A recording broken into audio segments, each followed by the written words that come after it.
8 साल की बच्ची के साथ उसकी दादी ने कुछ ऐसा किया था जिसे देखकर शहर के सभी लोगों के रोंगटे खड़े हो गए थे। तो साल 1992 में कैरोलाइन नाम की एक 8 साल की बच्ची अपने माता पिता और दादी के साथ रहती थी। उसकी दादी उससे बहुत प्यार करती थी। वो ज्यादातर वक्त अपने दादी के साथ ही बिताती, लेकिन एक दिन अचानक उनके घर में भयंकर आग लगने के कारण उसके माता पिता जलकर मारे गए। केवल वो और उसकी दादी ही इस खौफनाक हादसे से जिंदा बच पाए। समय बीतता गया और देखते ही देखते 1 साल हो गया, लेकिन पिछले 1 सालों में उनके आस पड़ोस के लोगों ने कैरोलाइन को कभी भी बाहर खेलते हुए नहीं देखा, और जो कोई भी उसके घर जाने की कोशिश करता तो उसकी दादी उन्हें बाहर से ही भगा देती। और यही बात अब लोगों को खटक नहीं लगी।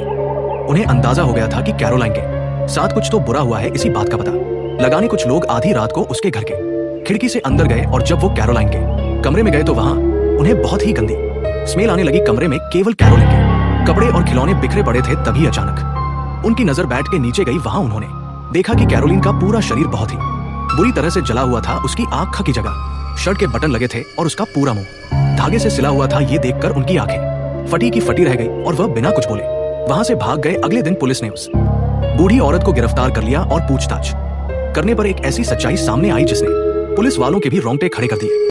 उसने बताया कि जब 1 साल पहले उनके घर में आग लगी थी, उसी रात कैरोलिन भी उसके माता पिता के साथ जलकर मर चुकी थी। जबकि वो कैरोलाइन से बहुत ही प्यार करती थी, इसलिए उसने उसे अपने पास ही रख लिया। वो उसे रोज नहला आती, उससे बातें करती और यहाँ तक कि वह उसके साथ खाना भी खाती। जिसके बाद उस बूढ़ी महिला को एक मेंटल हॉस्पिटल में भेज दिया गया, जहां 5 साल रहने के बाद आखिरकार उसकी हॉस्पिटल में ही मौत हो गई।